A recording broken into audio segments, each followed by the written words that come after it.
Welcome back to Little Mama's Schoolhouse. I'm Lisa, and I am a mama to 4 kids ages 2 to 8, and I share mostly homeschooling content on this channel. However, I would like to add some more just lifestyle and motherhood type videos as well. But today is just going to be a homeschooling video. I wanted to share the curriculum choices that we made for the 2021 to 2022 school year. So this past year, and I just want to share kind of my honest thoughts and opinions on what I chose, what worked, what didn't, what we may use, all of that for this following year. Anyways, so I taught 2nd grade and 1st grade and pre-K this past year, so I'm just going to be sharing curriculum mostly for that age group.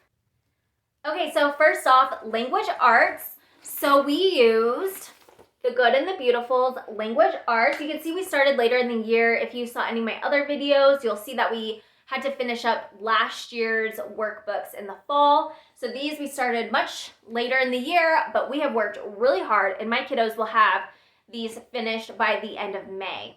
But I absolutely love The Good and the Beautiful's language arts. I believe that it is very thorough, and not that it completely matters, but in our state, we are required to take state testing, and my kids always do really well on their state testing. Only one year did one of my daughters score a little bit lower in vocab or something, so we added in wordly wise, but I don't think it was necessarily needed. I think she was just young, and I think she just got bored, to be completely honest, during that section. And but anyway, so she does some wordly wise on the side, but it's mostly because she wants extra worksheets to do, extra just little material that she can just kind of do on her own. But you don't have to supplement. This is definitely thorough enough. I absolutely love it. And so I always highly recommend The Good and the Beautiful language arts. We love it. We will use it again. My pre-K daughter as well used The Good and the Beautiful. I have used this for all of my kids, and I've taught them all how to read, and so I just love The Good and the Beautiful. Again, great. Okay, next is handwriting. So I went to go order next year's handwriting, and I was like, my covers I don't think are the same colors as the handwritings we have, and so I believe we have the old edition. So a few years ago, I think they changed some of them and they put the old ones on sale, and so I purchased them. Anyways, so we finished these up. Still great. I love The Good and the Beautiful's handwriting. My kids have wonderful handwriting. And I love that they have like just opportunities to draw in color, and so it's not just tedious handwriting, lots of handwriting practice. They get, a little fun at the end. So that was level 2 and level 3. And again, those covers will look different because I didn't even realize until like last night that we had the old editions of handwriting. But now we've used up all of our old editions, so we will get the new ones. But love handwriting. I think it is so important. I think it's so sad. I don't think that they're teaching handwriting, at least in our area, anymore. And so it's definitely, you can definitely tell that my kids have had a little bit more handwriting practice than some of other peers their age and even older, because they just have fabulous handwriting. Anyways, and we can say that's because of The Good and Beautiful. Anyway, so we used Simply Math 2 and level 1 this year, and I really enjoyed it. It was really simple, the name there, and it was really good for my kids. I plan on using it again this fall, but there were some things that I missed. So I was one of those people that I really liked the old math. I thought it was really done really well. And so I was kind of sad when they were coming out with the new math, because it meant that all the old math was, they were doing away with it. Anyways, so they got rid of the old math due to just, lots of moving parts to it, and I think it was a bit wordy. And so it just took a little bit longer. People were feeling like they were, over explaining all of that. But as someone who struggled with math and can see, not necessarily that my children are struggling, but being able to see kind of more of the whys behind why things are set up the way they are in math, I felt like the old math did an excellent job of explaining that compared to the new math. It's just so simple, and the new math is just so quick that they just don't have a lot of explanation. And maybe that's good for a lot of kids, but I worry a little bit about that. And so I was really debating about all of that for next year, what we would do. And I will kind of share that in a future video, but we will be sticking with the Simply Math, and we will be adding in parts of the old math, just additional worksheets, and just to make sure that concepts are good, adding in some flashcards so we can get, a little quicker, and all of that. So I will kind of share that in a future video of kind of what I will be taking from the old math and kind of implementing to kind of just add a little bit extra to the Simply Math. But I know lots of people are really successful with the Simply Math, and not to say that we aren't successful, but I love the old math. But my kids really enjoyed this new math, and so we will be sticking with it. This is what they keep choosing over and over and over again. I'm like, are you sure? And they're like, yes. So we will be sticking with the Simply Math. But it is a really great program. I don't want to say that it's like this terrible program. It's done really, really well. But I miss some of those components from the old math as someone that struggled in math and just seeing a lot of those differences and whatnot. So we will continue again with the Simply Math, but I will explain all that in a future video. Okay, so next we did a couple of science units. So we started with geology, and I love geology.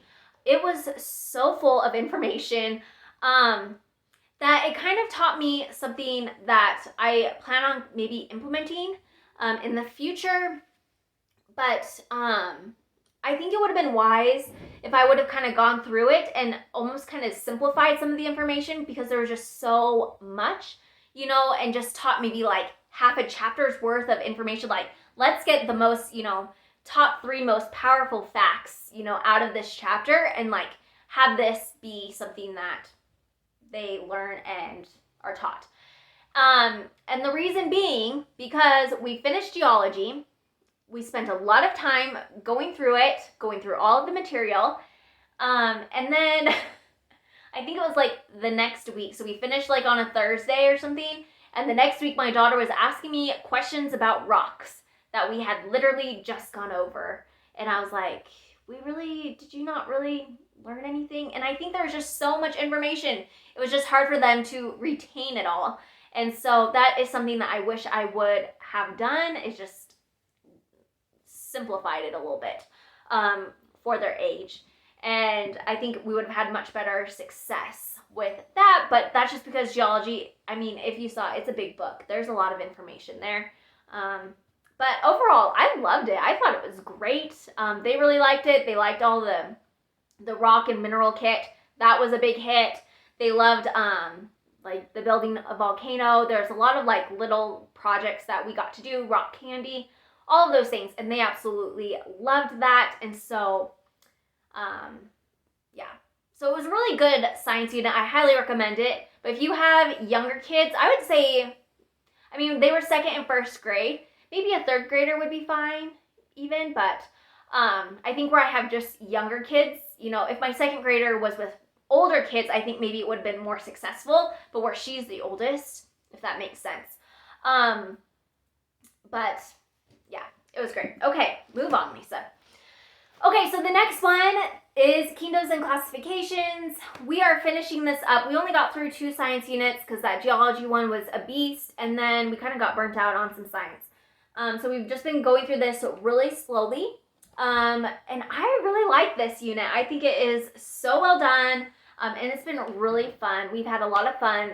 You use a microscope with this unit a lot, and so my kids have just been having like a great time with that. My husband he really loves science, and so they've been doing a lot of just microscope activities, and then we like grew different mold and bacteria and all that stuff.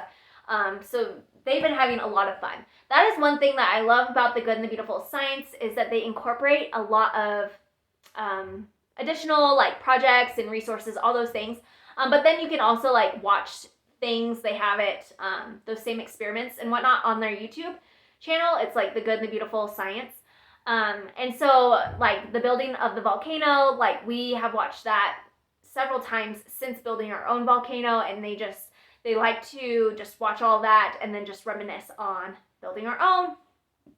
And so I really enjoy that.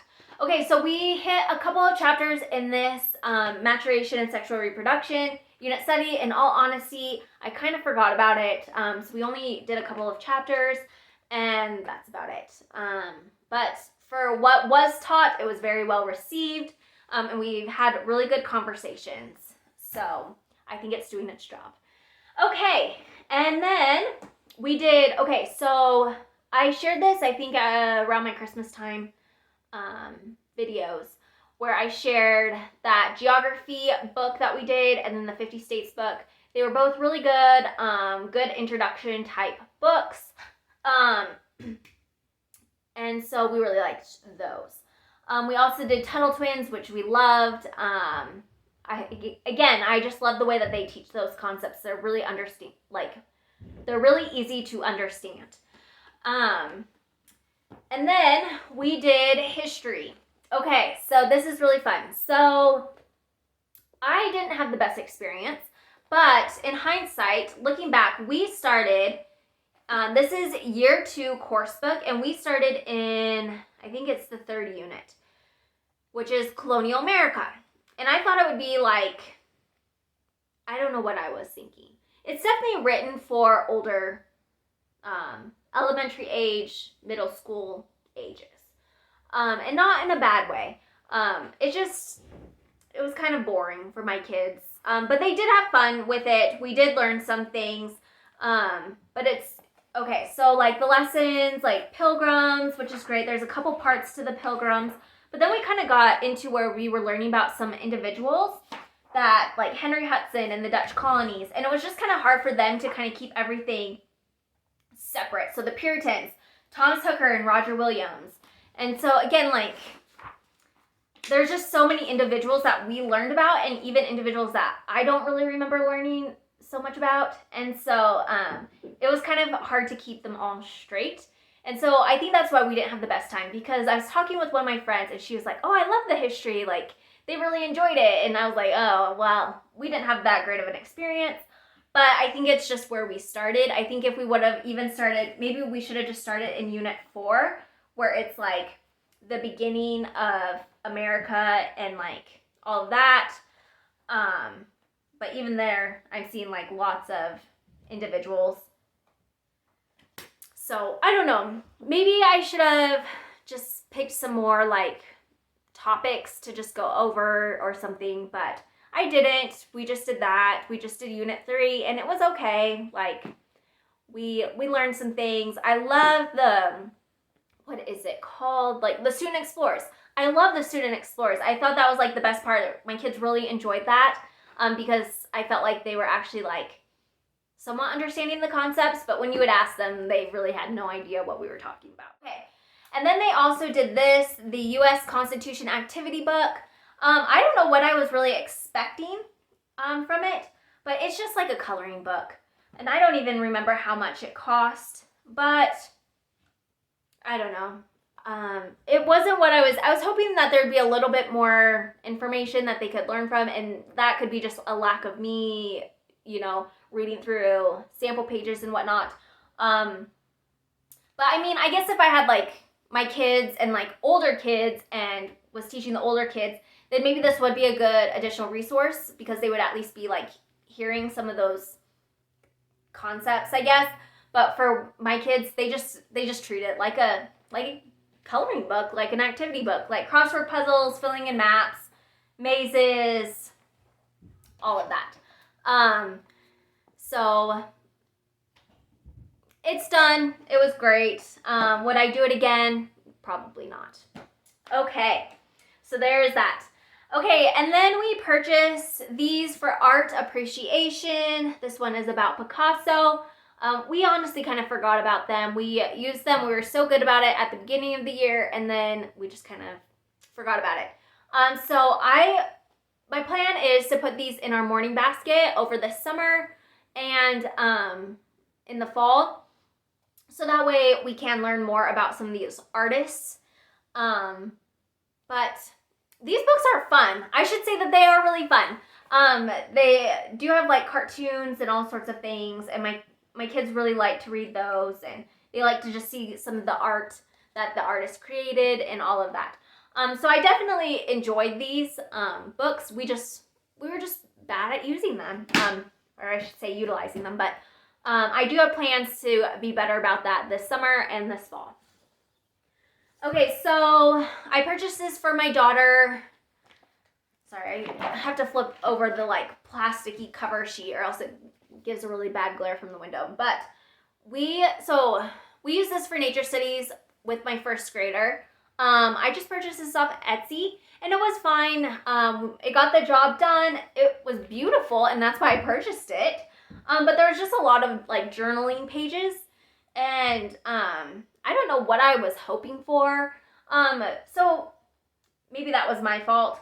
But I guess I was hoping for a little more activities and more things like that. But there were some activities, but there were a lot of journaling type things.